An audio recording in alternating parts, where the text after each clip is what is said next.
আজ আমি সুস্বাদু আলু দিয়ে চিকেন কষা রান্না করছি।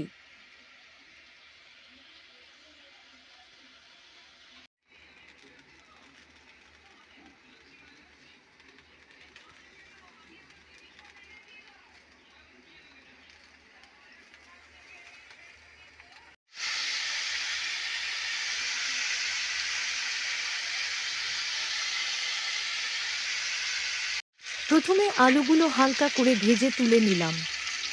এরপর চিকেনটাও সামান্য ভেজে রাখলাম। কড়াইয়ে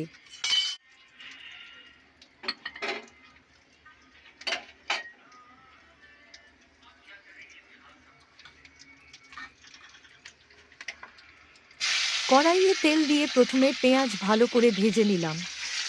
তারপর আদা রসুন বাটা দিয়ে কষিয়ে নিলাম। এরপর টমেটো দিয়ে মশলা ভালোভাবে রান্না করলাম।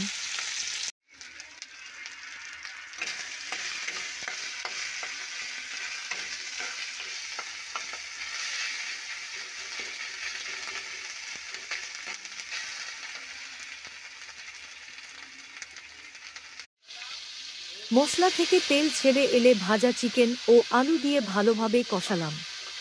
প্রয়োজন মতো লবণ, লঙ্কা গুঁড়ো, হলুদ গুঁড়া, 1 চামচ ধনে গুঁড়া দিয়ে আরও কিছুক্ষণ কষিয়ে নিলাম।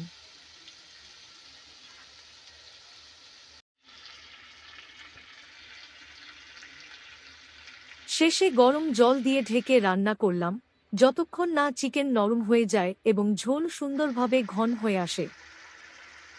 দারুণ স্বাদের আলু দিয়ে চিকেন কষা তৈরি। গরম ভাত, রুটি বা পরোটার সঙ্গে পরিবেশন করুন। ভালো লাগলে ভিডিওটি লাইক, শেয়ার এবং সাবস্ক্রাইব করতে ভুলবেন না।